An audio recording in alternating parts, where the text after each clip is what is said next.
Hello guys. It's been a minute, a very long minute. I haven't done one of these since early this year. I've seen 7 movies after Nosferatu after the Nosferatu review I did earlier this year. Usually I do the videos ASAP, but this happens every so often where there'll just be a year where I just don't get to them. And I kind of do them at the end of the year so that they stay within the year. Um, but yeah, so I got 7 of them. I'm gonna do them within a week span. So keep an eye out. There's gonna be quite a few of them. Um, but yeah, but some of these reviews are gonna be with a lot of hindsight attached to them, which isn't normal, but because we're starting off with for today's movie, Captain America: Brave New World. This came out in February. Um, this so it's been a minute for this movie. So basically, here are the details for it. So on IMDb, it has 5.6 out of 10 with 171,000 ish user votes. It has 42% on Metacritic with 56 critics. It stars Anthony Mackie, who was in the other Marvel stuff. Harrison Ford, who was in like Indiana Jones movies. It's directed by Julius Ona, who also did the Cloverfield Paradox. Interesting. And and let's see, and on Rotten Tomatoes, and oh, the movie was released this year. It's PG-13. It's an hour 58 minutes long. On Rotten Tomatoes, it has 46%. With 367 critics and 75% by audiences with 100,000, 10,000-ish audience people. The critics' consensus is Anthony Mackie capably takes up Cap's mantle and shield, but Brave New World is too routine and overstuffed with uninteresting Easter eggs to feel like a worthy standalone adventure for this new Avengers leader. The audience says that Captain America: Brave New World is a passable superhero enterprise that delivers the swell the swell action. Okay, action one comes to expect in a Marvel outing. So 46%, that's pretty low for Marvel. There's not a lot of movies that are below the 60% fresh rating. Um, so my biggest takeaway with this movie is that I don't think they knew what to do with it. I don't know, I think they were kind of juggling between making it a movie or another Disney Plus miniseries. Because it kind of had essence of that. A specific character, I forgot the name. It's played by the guy who plays Gus Fring in Breaking Bad. He was kind of a late addition. I think it was to kind of add a little extra to the movie because I think they were running short on stuff. Um, first off, let's list the positives. Cast is solid. Anthony Mackie, I love seeing him do his own thing as Captain America. That's fun. I like that it already kind of has a repertoire with some characters and kind of a kind of an always escaping villain. I think I like that. Um, the prob in Harrison Ford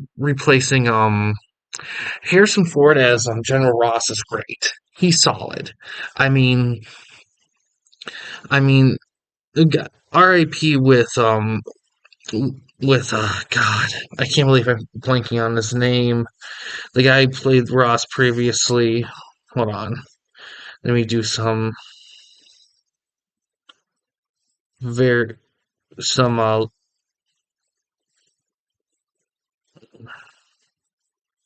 look here.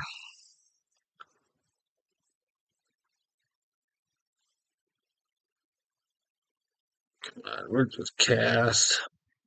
William Hurt. I knew it was a William. William Hurt was solid as him. Would he have been good in this? I think he would have been, but I will say I do like Harrison Ford's great in this role. Like it's kind of he Harrison Ford is excellent in this. He really is. You almost kind of wish that he was kind of him all along. Really, they kind of make a joke about him, like shaving the mustache, which I thought was nice because the character's known for having a stash. He is.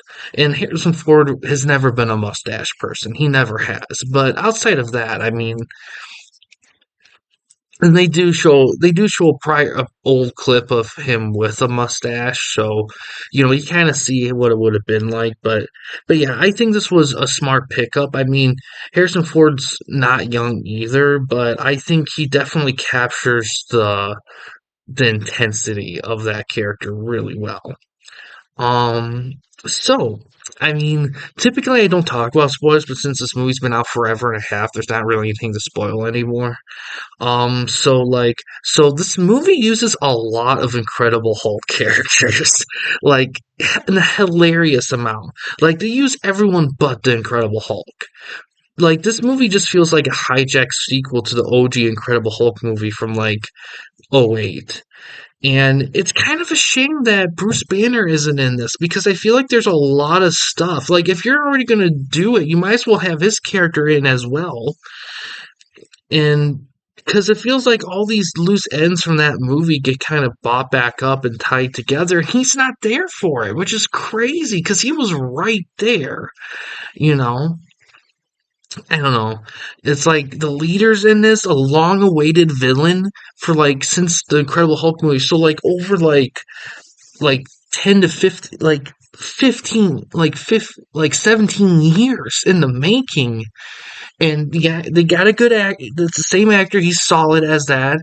Design's decent. I mean, yeah, it's not comic book accurate, but I think the comic book accurate version would have been a little too on the nose. I think the design was fine. The problem with it is the fact that even though I don't think the leader's necessarily binded to the Incredible Hulk, it would have been nice to have the Hulk there. It really would have been. I don't know. I just kind of feel like I get it's a Captain America movie, but man, you're really taking a lot of Incredible Hulks. I mean, granted, I like that they did all those. I did. And I will say this, Red Hulk was great. He was like doing the Red Hulk stuff was great. Harrison Ford with as Ross with Red Hulk, I think, is great. The problem I had was that you saved all of it for like the climax of the movie. You needed to do this shit early in the movie. You needed like at least one more big action set piece with this character because doing it all in the climax and then the solution was just talking him down. I mean, I don't know. That just felt very much like, all right, there's your little Scooby snack now, Scooby snack for the day. Now go about it. It's like I don't know. I kind of think there needed to be.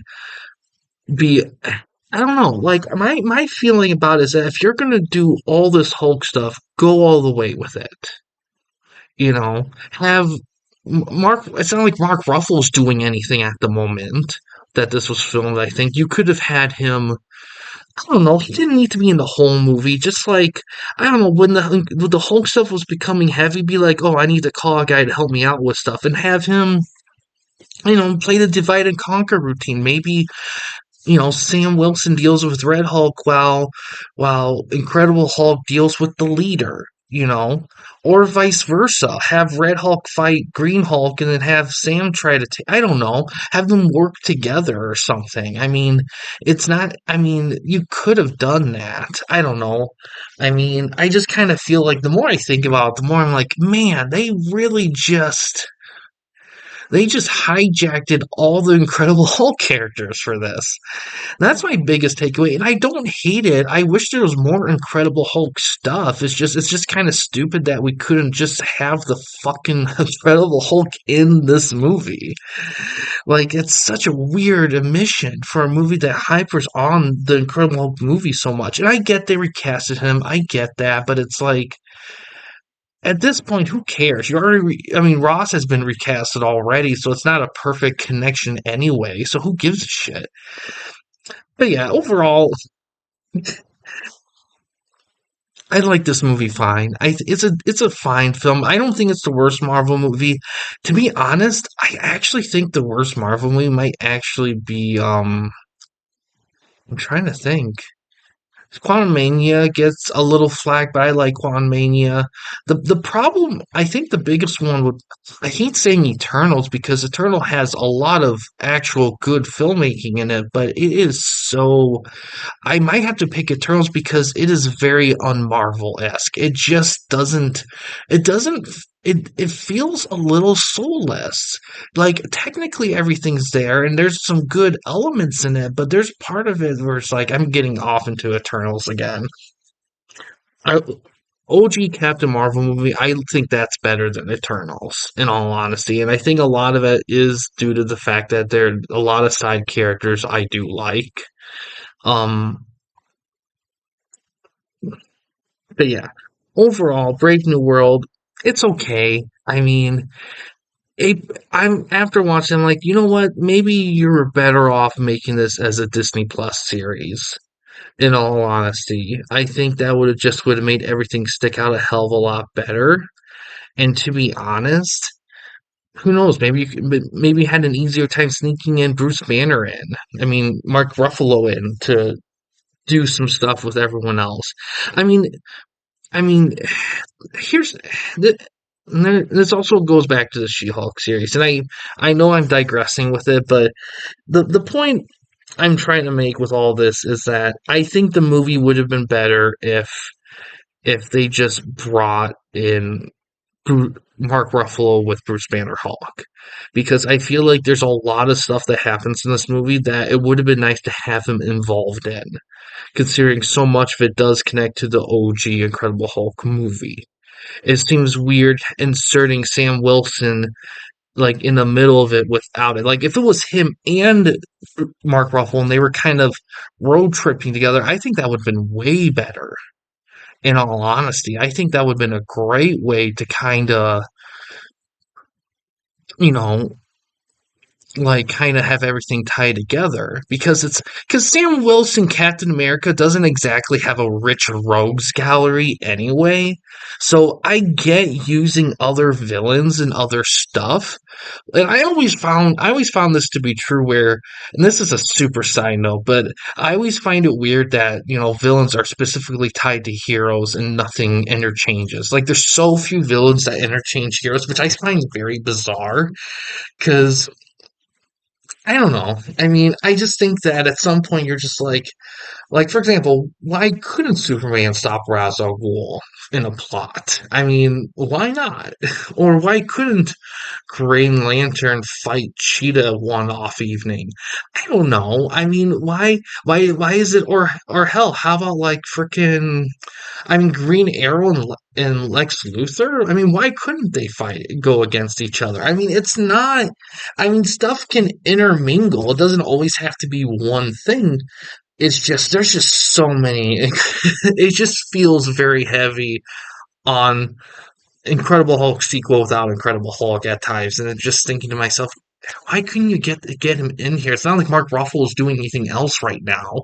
I mean, I'm sure he'd be more than happy to like interact with some of these people, but oh well, it is what it is. Um,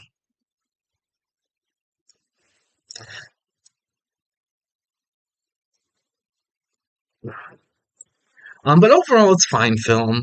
I mean, definitely. I really, there's not a Marvel movie I would say don't watch because I think even the worst of the Marvel movies have something worthy of seeing. But at the end of the day, I do think there's something to be said about this movie specifically. Really, the biggest thing I think of with this movie is in all honesty, they should have thought harder on how they wanted to pace it. That's the biggest thing because this really needed they needed to the writer and the director needed to sit down and be like, okay, is this a movie or a Disney Plus series? Because if this is going to be a movie, we have to pace it like that. And to be honest, 2 hours, like a little less than 2 hours, I get that Marvel wants to try to make some movies that are shorter than 2.5 to 3 hours, but these movies are such big fucking events that they almost demand that length because you're getting so much of it. But I feel like when you shortchange the movies, you're shortchanging everything else. Like, does every Marvel movie need to be that length? No. But I feel like the decision making on what movies are that length and what aren't needs work. Because I feel like there's certain movies that they've done that with that should have been longer, movies that were long that could have been shorter. Like, let's be honest here, Eternals didn't need to be long. I don't remember the length of Eternals, but I think it was longer than this movie. But I digress. Anyway, a decent movie. It's been out for a while. You probably it's on Disney Plus and everything, so any person that would be remotely interested would have seen it at this point. But yeah, overall fine. I mean, 2 hours. I mean, it's solid entertainment. You're not gonna regret it or anything. It's just some odd choices, very odd choices with that one. But yeah, guys, that's gonna do for this one here. Thanks for watching. Please subscribe and like the videos, and have a good day.